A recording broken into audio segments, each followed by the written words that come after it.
अगर आप भी चाहते हैं नए वीडियो एवं नए ऑडियो देखने एवं सुनने के लिए तो हमारे गोल्ड स्टूडियो चैनल को सब्सक्राइब जरूर करें एवं बेल आइकन दबाना ना भूलें। प्रेमी डिजिटल रिकॉर्डिंग स्टूडियो सी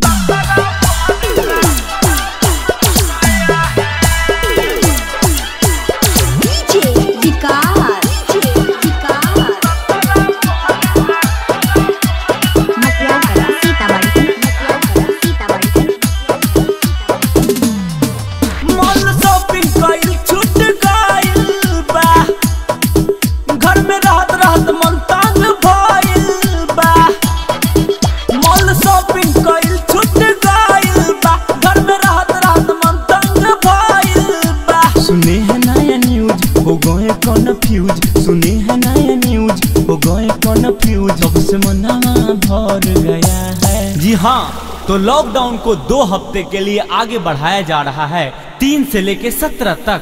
लॉकडाउन के डेट चल गया है 3 से 17 बढ़ गया है। लॉकडाउन के डेट चल गया है 3 से 17 बढ़ गया है।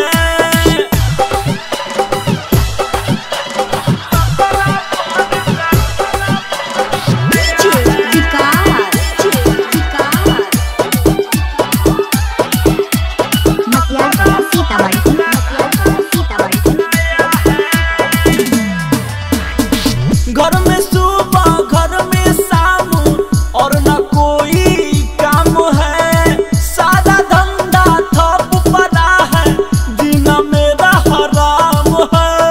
कमाए न तो खान कैसे।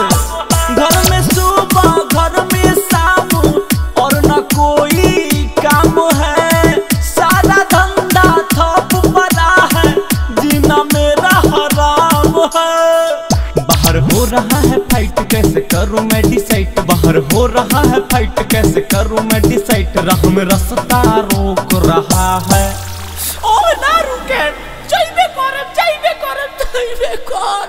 जो ना थुथनी फोड़ दी। लॉकडाउन के डेट चल गया है 3 से 17 बढ़ गया है। लॉकडाउन के डेट चल गया है 3 से 17 बढ़ गया है।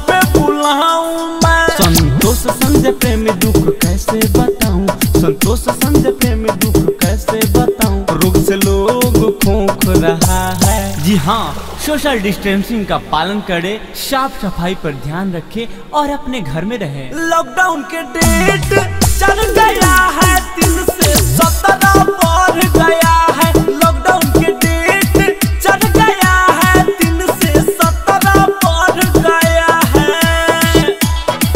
मॉल शॉपिंग कइल छूट गइल बा, घर में रहत मन तंग भइल बा। सुने हैं नया न्यूज हो गए कन्फ्यूज।